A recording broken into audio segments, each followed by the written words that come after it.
आज हम लोग सेंटेंस के बारे में सीखेंगे।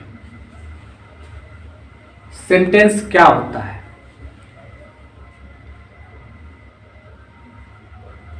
A sentence is a group of words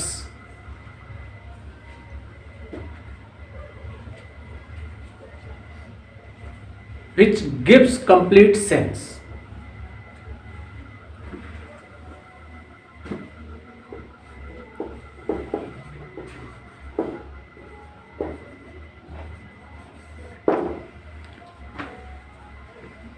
यह सेंटेंस देखें, ही इज अ बॉय।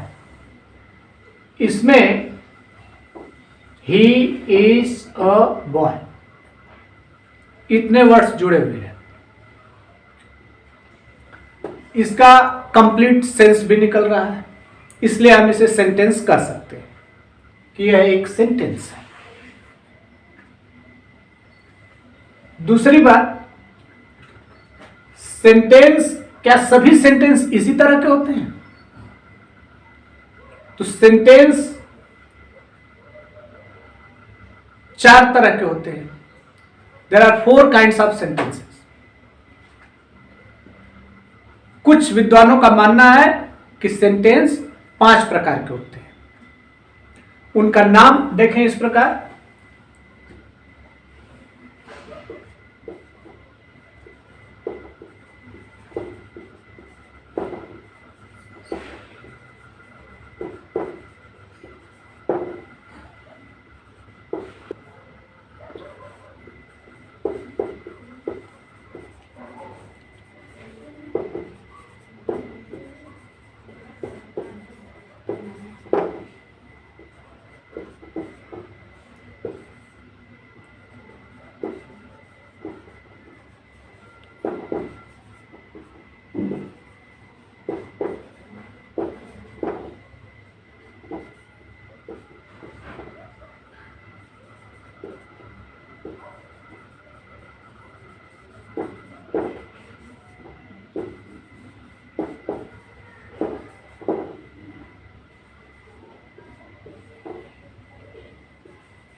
ये 5 काइंड्स हैं सेंटेंस के।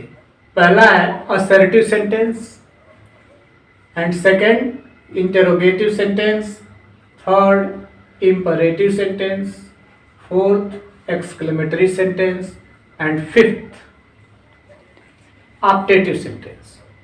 इसमें कुछ विद्वानों ने अपने ग्रामर में ऑप्टेटिव सेंटेंस का जिक्र नहीं किया है, केवल ये 4 प्रकार ही बताया है।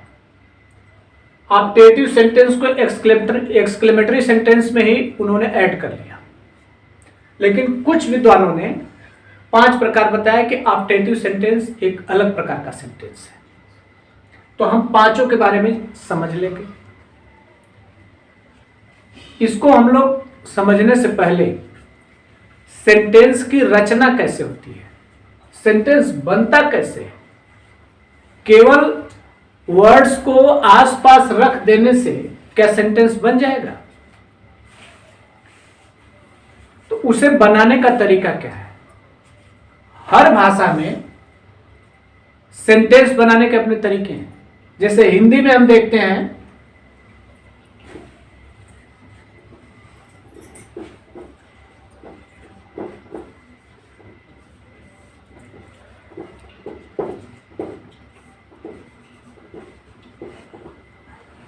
वह किताब पढ़ता है। तो इसमें क्रम है कि पहले वह लिखा गया, फिर किताब लिखी गई, फिर पढ़ता है, फिर है लिखा गया। ऐसे ही इंग्लिश में इसको लिखने का क्रम क्या है, ऑर्डर क्या है, वर्ड्स ऑर्डर क्या है, ये जब तक हम नहीं जानेंगे हम सही सेंटेंस नहीं बना पाएंगे। हमें पता ही नहीं चलेगा कि सेंटेंस क्या अर्थ दे रहा है, किस शब्द को कहां लिखना है। यह सेंटेंस में व्यवस्थित होना चाहिए, उस भाषा के नियम के अनुसार होना चाहिए, तभी वह सही अर्थ देता है। तो आज हम लोग विचार करेंगे कि अगर हम सेंटेंस लिखते हैं तो उसमें कौन कौन सी चीजें आवश्यक है?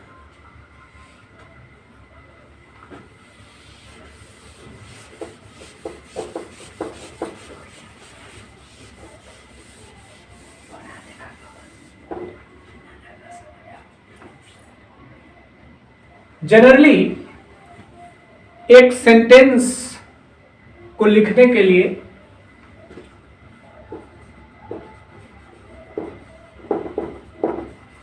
सब्जेक्ट, ऑब्जेक्ट,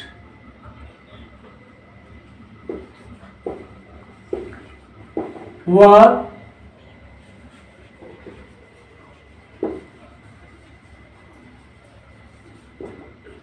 और कंप्लीमेंट, ये चार तत्वों को ध्यान रखें सामान्य रूप से।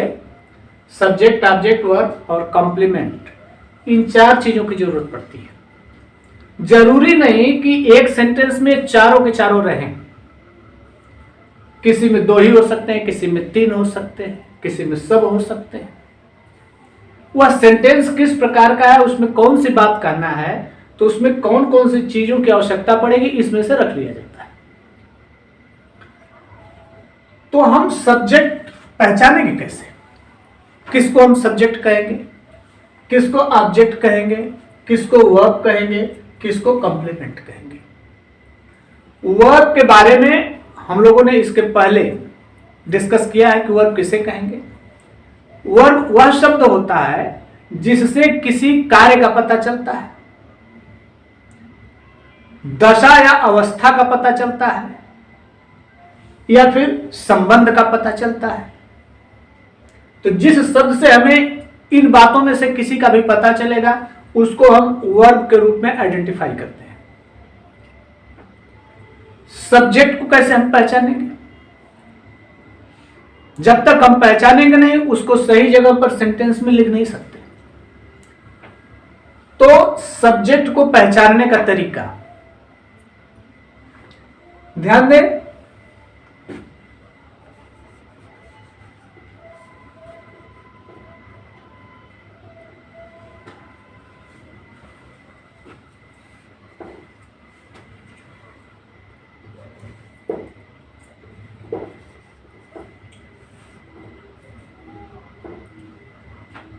कोई भी सेंटेंस हो, उसमें सबसे पहले हम वर्ब को फाइंड आउट करते हैं कि वर्ब कहां है, और वर्ब के पहले who, WHO, who,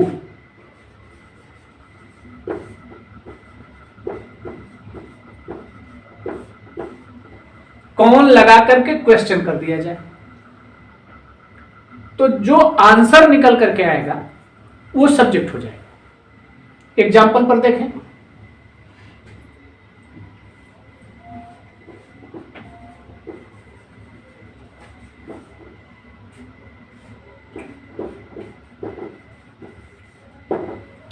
he reads Hindi, he reads Hindi. इसमें सबसे पहले वर्ब को फाइंड आउट करिए। वर्ब यहां पर है, इसके पहले, ठीक पहले यहां पर हु को लिखने की जरूरत नहीं, हम केवल अपने मन में, दिमाग में इसको यहां पुटअप करते हैं। यहां मैं लिख करके दिखा दे रहा हूं, लेकिन यहीं पर रख करके क्वेश्चन करना चाहिए। हु रीड्स, अर्थात कौन पढ़ता है, तो आंसर मिलेगा ही। कौन हिंदी पढ़ता है, यहां पर हु जब लिखेंगे तो आप क्वेश्चन करेंगे कौन पढ़ता है। सेंटेंस कह रहा है कि ही रीड्स हिंदी, तो कौन पढ़ता है, ही। यानी कि इस सेंटेंस में ही सब्जेक्ट हुआ, रीड्स वर्ब हुआ। तो किसी भी सेंटेंस में सब्जेक्ट पहचानने का तरीका है कि वर्ब के पहले हम हु लगा दें, हिंदी में तो कौन लगा दिया जाए, तो आंसर जो आएगा वो सब्जेक्ट बन जाता है। तो इस प्रकार से सब्जेक्ट को हम कैसे सेंटेंस में फाइंड आउट करेंगे, हम लोगों ने देखा। अब दूसरी बात आती है कि ऑब्जेक्ट को कैसे फाइंड आउट करें। सेंटेंस में कैसे पता चले कि ऑब्जेक्ट क्या है। जैसे हमने सब्जेक्ट को फाइंड आउट किया, सब्जेक्ट को एक फाइंड करने का तरीका है। एक्चुअली सब्जेक्ट होता क्या है? सब्जेक्ट वह शब्द होता है जो किसी कार्य को करता है। जिस शब्द से पता चले कि कार्य को करने वाला कौन है, पहले तो पता करें कार्य क्या है, पढ़ना। इसको कर कौन रहा है? ही। तो इसका मतलब ही सब्जेक्ट हुआ। अब इसको तरीका जो खोजने का है कि हु लगा करके भी हम खोज लेते हैं। कौन पढ़ता है? ही। तो ही सब्जेक्ट हो जाता है। तो किसी भी कार्य को करने वाले को सब्जेक्ट कहते हैं। किसी भी कार्य को करने वाला ही सब्जेक्ट कहा जाता है। उसी तरह से ऑब्जेक्ट पर हम समझेंगे।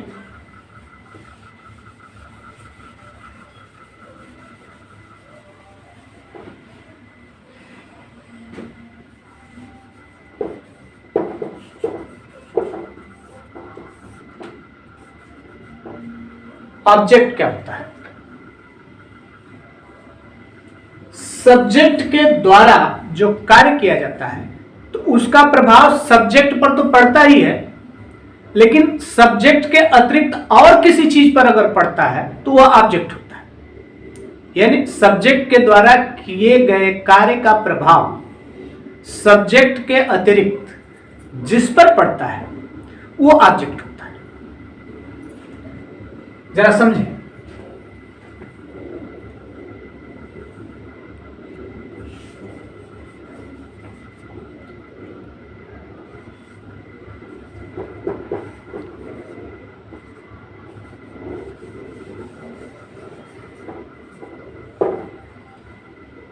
Sheila writes a letter. इसमें हम पहले वर्ब को फाइंड करें। तो वर्ब हमने देखा कि कौन सा कार्य हो रहा है? राइट करने का, लिखने का। तो ये हो गया वर्ब। अब सब्जेक्ट को फाइंड करें। जैसा कि पहले हम लोगों ने देखा कि सब्जेक्ट को पता करने का तरीका क्या है। तो वर्ब के पहले हम हु लगा देते हैं। हु राइट्स, आंसर मिलेगा शीला। तो शीला सब्जेक्ट बन जाएगा। फिर ऑब्जेक्ट को हम फाइंड करें। तो ऑब्जेक्ट को फाइंड करने का तरीका है कि वर्ब के पहले what and whom, what and whom, इन दोनों शब्दों को बारी बारी हम लगाते हैं। जो भी आंसर आएगा वो ऑब्जेक्ट हो जाएगा। Sheela writes a letter. अब राइट्स के पहले हम व्हाट लगा देते हैं। व्हाट राइट्स, क्या लिखती है? आंसर मिलेगा ए लेटर। तो अब अ लेटर जो है ऑब्जेक्ट हो जाएगा।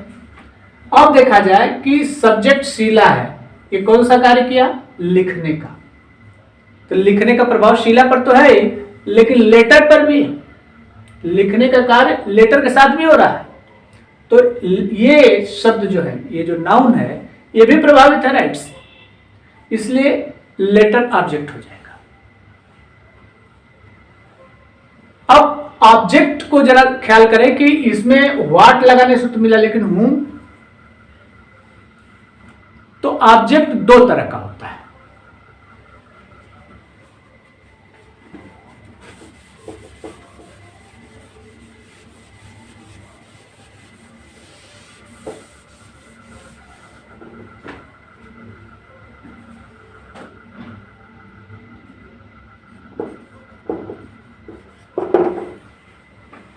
फर्स्ट है डायरेक्ट ऑब्जेक्ट और सेकंड है इनडायरेक्ट ऑब्जेक्ट। इसके दूसरे नाम भी हैं, एनिमेट ऑब्जेक्ट और इन एनिमेट ऑब्जेक्ट।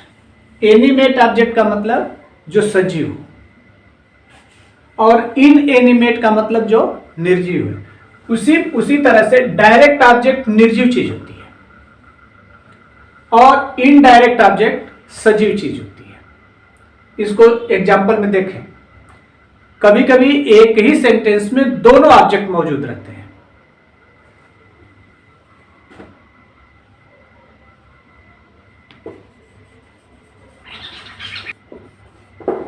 अब इस सेंटेंस को लीजिए, Sheila gave me a pen, Sheila gave me A pen. तो इसमें हम फाइंड करते हैं, सबसे पहले तो वर्ब को ही फाइंड करें। वर्ब हो गया गेव, देने का कार्य होगा, जो कार्य है वो वर्ब है। ये हुआ। अब सब्जेक्ट फाइंड करें, तो सब्जेक्ट को फाइंड करने का तरीका बताया गया कि वर्ब के पहले कौन लगा दें या हु लगा दें। हु गेव, किसने दिया, तो आंसर आता है शीला। तो शीला सब्जेक्ट बना। अब हम ऑब्जेक्ट पर आते हैं। ऑब्जेक्ट की पहचान जो बताया गया कि उसको पहचानने के लिए व्हाट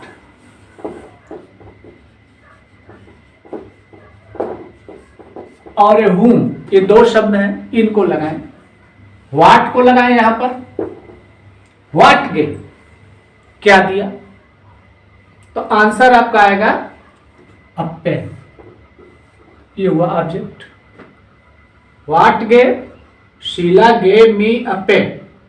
अब इसमें ऑब्जेक्ट फाइंड करना है तो हम गेव के पहले व्हाट लगाते हैं पहले और पूछते हैं व्हाट गेव, तो आंसर आएगा ए पेन। तो ये ऑब्जेक्ट हो गया।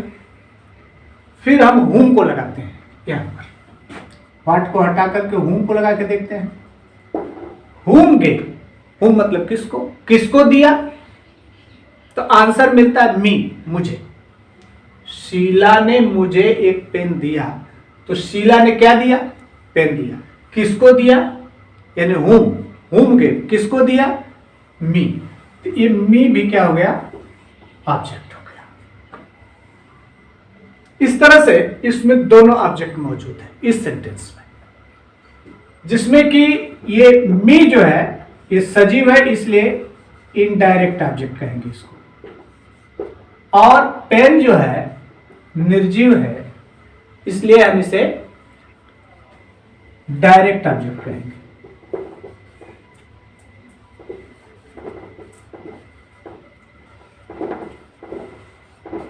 तो दो ऑब्जेक्ट हो गए, डायरेक्ट ऑब्जेक्ट और इनडायरेक्ट ऑब्जेक्ट। तो ऑब्जेक्ट दो तरह के हो गए। अब इसे सेंटेंस में हम आसानी से पहचान सकते हैं, इसे हमें याद रखना पड़ता है। पहचानने के लिए व्हाट और हुम दोनों को बारी बारी लगाते हैं। जरूरी नहीं कि दोनों सेंटेंस में मौजूद हो सकता है एक भी न हो, लेकिन अगर है तो उसे पहचानेंगे तभी आप उसे सही जगह पर लिखेंगे। बिना पहचाने लिखेंगे गलत हो सकता है। तो हम लोगों ने सब्जेक्ट कैसे पहचाना जाएगा, ऑब्जेक्ट कैसे पहचाना जाएगा, ये दो चीजें हम लोगों ने सीखा। तीसरी चीज है कॉम्प्लीमेंट। कॉम्प्लीमेंट का हिंदी अर्थ होता है पूरक। पूरक मतलब होता है पूरा करने वाला। तो ऐसा शब्द जो सेंटेंस को कंप्लीट कर दे, जो कंप्लीट करे वो कॉम्प्लीमेंट। इसे हम कैसे पहचानते हैं, तो कोई भी जो सेंटेंस लिखा हो उसमें सबसे पहले वर्ब को पहचानेंगे, जैसा कि पहले हम लोग चर्चा किए। तो वर्ब को पहचाने और वर्ब के ठीक पहले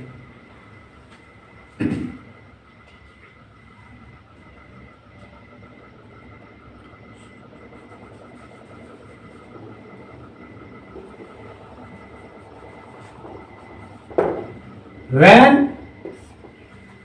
और where, ये दो शब्दों को याद रखें। जैसे ऑब्जेक्ट के लिए व्हाट और whom दो शब्द होते हैं पहचान करने के लिए, वैसे ही कॉम्प्लीमेंट पहचानने के लिए when एंड where, इसका हम प्रयोग करेंगे। एग्जाम्पल से जरा समझिए।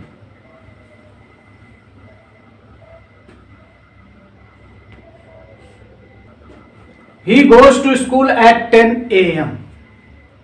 वह 10 बजे स्कूल जाता है। यह एक सेंटेंस है।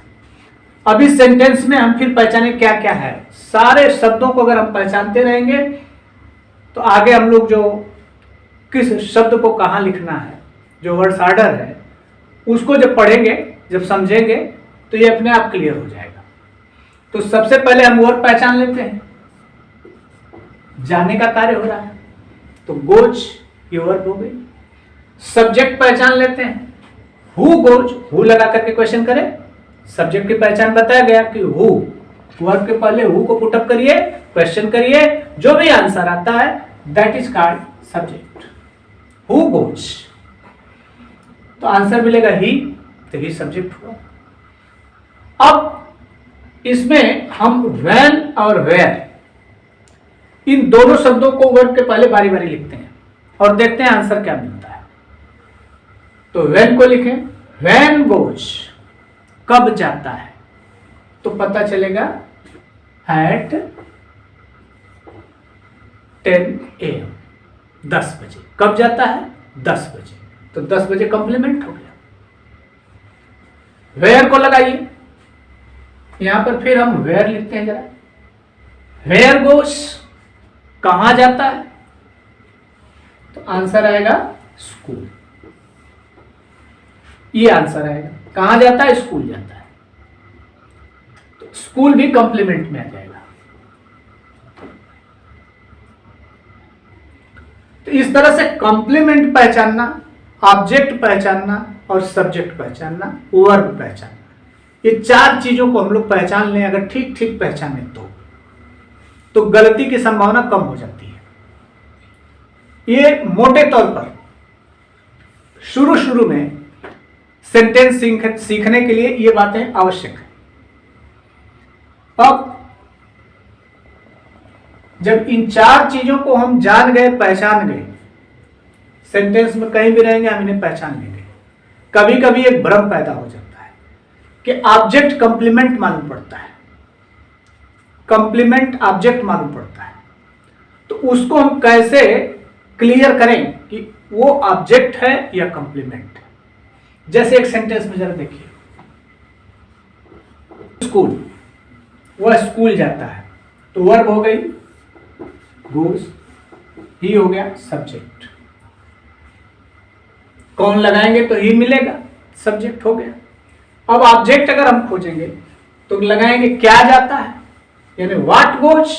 व्हाट अगर हम यहां पर लिखते हैं ऑब्जेक्ट खोजने के लिए, व्हाट गोज, तो आंसर आपको लगेगा कि स्कूल आ रहा है, जबकि गलत हो जाएगा। क्यों? क्योंकि स्कूल कहीं जा नहीं सकता। आप ध्यान रखें इस बात को, जाने के लिए सजीव का होना जरूरी है, इसलिए स्कूल ऑब्जेक्ट है नहीं, लग रहा है कि ऑब्जेक्ट है। तो कभी कभी लगता है कि ऑब्जेक्ट होगा लेकिन होता नहीं है। यह बात आप खूब अच्छी तरह से दिमाग में बैठाएं कि व्हाट लगाने पर जो ऑब्जेक्ट मिलेगा वो निर्जीव होगा अवश्य। अगर निर्जीव नहीं है तो समझिए कि वो ऑब्जेक्ट के स्थान पर आ तो रहा है क्वेश्चन करने से, लेकिन है नहीं। उसी तरह से whom लगाएंगे तो जो आंसर आएगा वो सजीव चीज होगी। अगर उसके स्थान पर कोई निर्जीव चीज आती है whom लगाने पर, तो समझिए कि ऑब्जेक्ट नहीं है, केवल प्रतीत हो रहा है कि वो ऑब्जेक्ट है, वो ऑब्जेक्ट नहीं होगा। तो इस तरह से इसे हम कंफर्म कर लेते हैं कि कैसे हम ऑब्जेक्ट को पहचानें, कैसे कंप्लीमेंट को पहचानें। अब जब हम इन चार चीजों को पहचान लेते हैं, subject, verb, object and complement, इन चारों को अगर हम पहचान गए तो अब इन्हें सेंटेंस में हम कैसे रखते हैं कि वह सेंटेंस सही हो जाए, इस पर हम विचार करेंगे। इनका अपना ऑर्डर है कि इन्हें सेंटेंस में किस तरह से लिखा जाता है।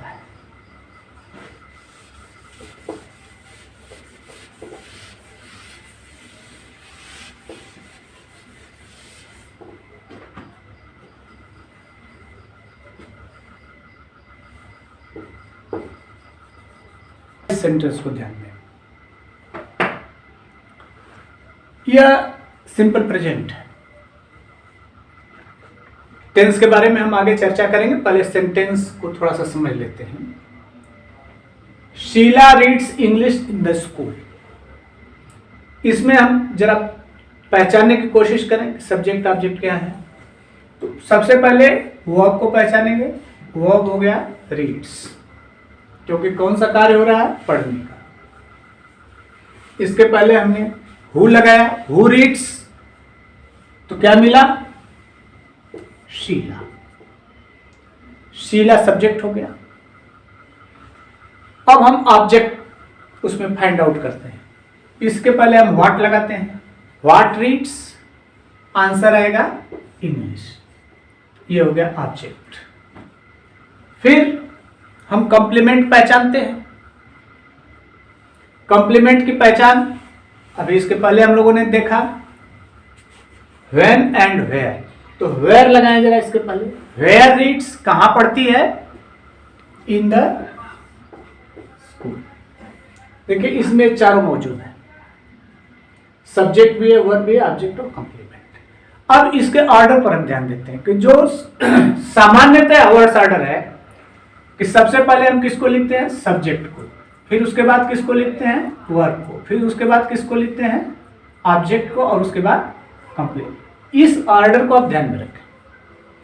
ये सिंपल सेंटेंस का ये ऑर्डर है, वर्ड्स ऑर्डर है सेंटेंस का।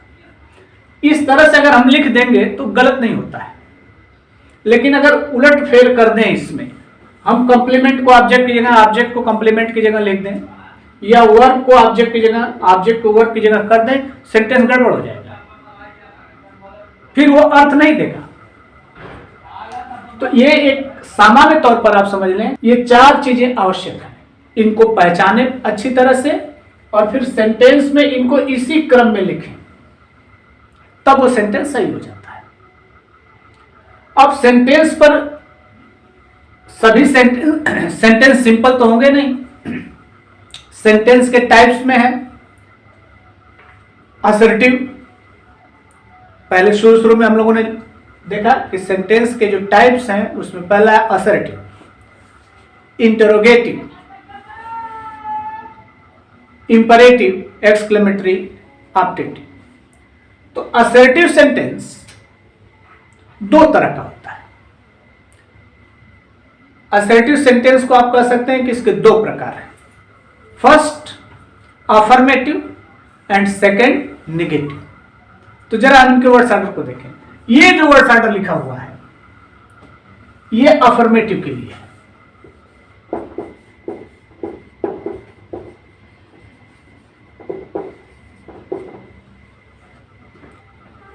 दूसरा वर्ड्स ऑर्डर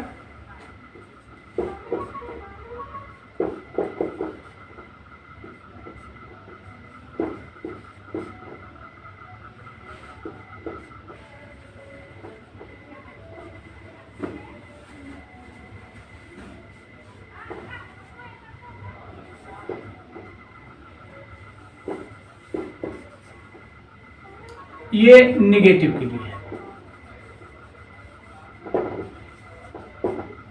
और तीसरा वर्ड्स ऑर्डर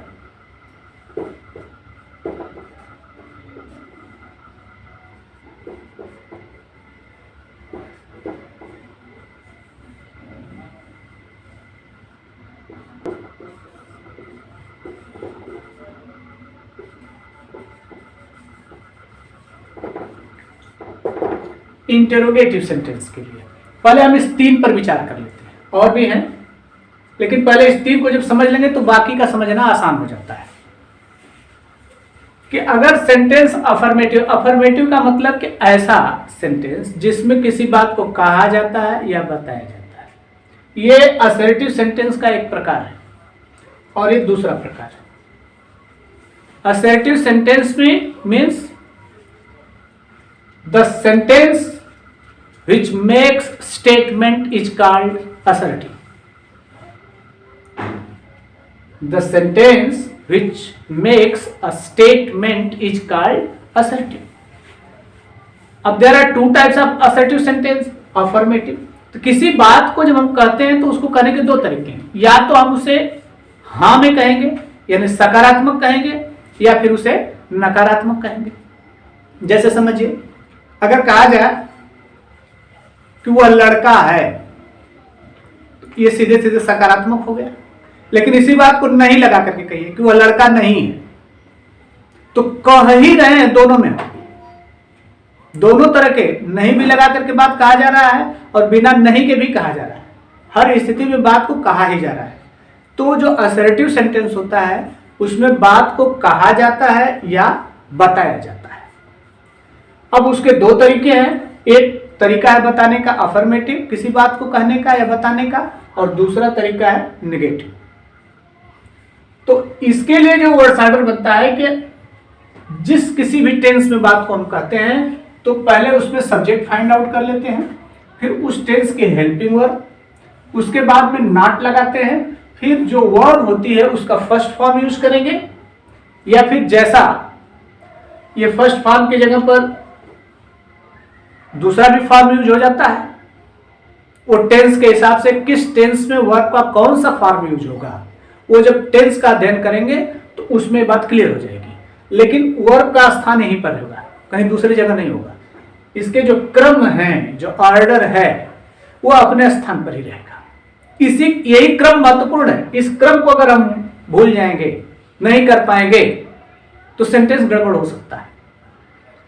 तो वर्ब के बाद ऑब्जेक्ट आएगा और ऑब्जेक्ट के बाद कंप्लीमेंट, यदि सेंटेंस में है तो लिखेंगे। इंटेरोगेटिव सेंटेंस में हम देखते हैं कि सबसे पहले हम जिस टेंस में उसकी हेल्पिंग वर्ब लिखते हैं, फिर उसके बाद सब्जेक्ट कर देते हैं, फिर उसके बाद वर्ब करते हैं, फिर ऑब्जेक्ट और फिर कॉम्प्लीमेंट कर देते हैं। अब इंटेरोगेटिव सेंटेंस भी दो तरह से लिखा जाता है या बोला जाता है।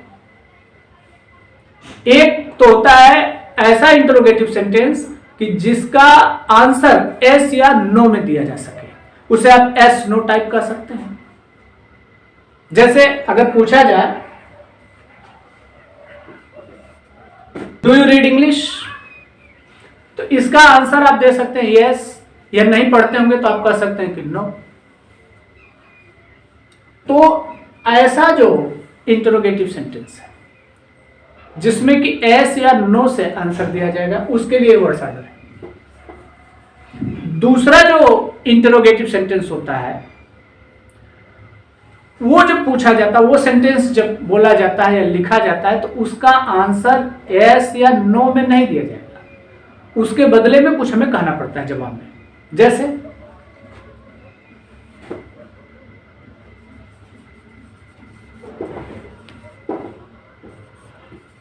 What is your name.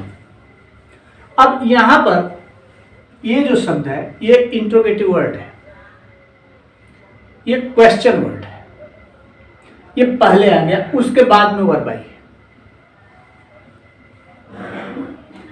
तो जो दूसरा है, इसके इस प्रश्न के जवाब में हमें कुछ बताना पड़ता है, कुछ कहना पड़ता है। एस नो से काम नहीं चलता है, तो इसे हम WH टाइप भी कर लेते हैं। या फिर ये ध्यान रखें कि जो दूसरे तरह का इंटरोगेटिव सेंटेंस बनता है उसमें सबसे पहले क्वेश्चन वर्ड आता है, और क्वेश्चन वर्ड के बाद फिर यही जो भी टेंस रहेगा उसकी वर्ब आएगी, जो भी टेंस रहेगा उसकी वर्ब आएगी तुरंत, तब जाकर के सब्जेक्ट और वर्ब ऑब्जेक्ट कंप्लीमेंट आते रहते हैं। उनका क्रम है जैसा कि इधर लिखा हुआ है। यानी कि अगर इसे हमें बनाना होगा तो इसके ठीक पहले हम क्वेश्चन वर्ड को रख करके बना सकते हैं, केवल एक शब्द यहां जोड़ देंगे वो दूसरे तरह का हो जाएगा। इसे कम से कम ये जो वर्ड्स ऑर्डर हैं,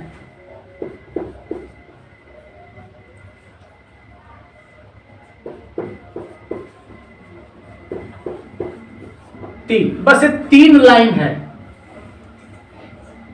आपको शुरू में सीखते समय इस 3 लाइन को केवल याद कर लेना है।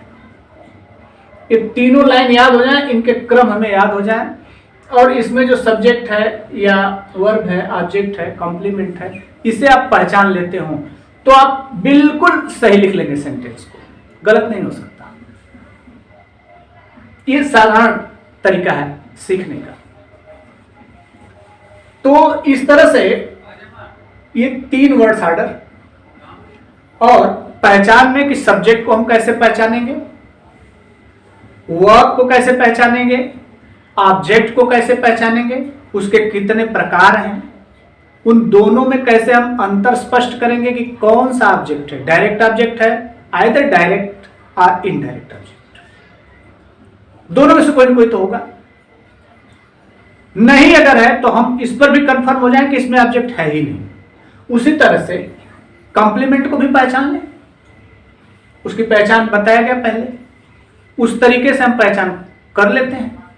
तो जब पहचान हो जाएगी तो उनको हम सेंटेंस में क्रम से लिखते हैं और देखते हैं कि जो सेंटेंस है उसमें इनमें से कौन कौन सी चीजें मौजूद हैं। तो जो मौजूद हैं, जो रहेगी उनको लिखेंगे, जो नहीं उसको नहीं लिखेंगे। सेंटेंस बन जाएगा और वो गलत भी नहीं होगा। तो इतनी बातें आज हम लोगों ने सीखा और इसको अब सेंटेंस जो बनेंगे तो किसी न किसी टेंस में बनेंगे। कोई भी सेंटेंस जो बनेगा वो किसी न किसी टेंस में होगा। तो जब हम समझ गए कि सेंटेंस बनाना हमें आ गया, तो अब देखते हैं कि हम किस टेंस में सेंटेंस बनाने जा रहे हैं। इसको हम लोग अगली बार सीखेंगे। धन्यवाद।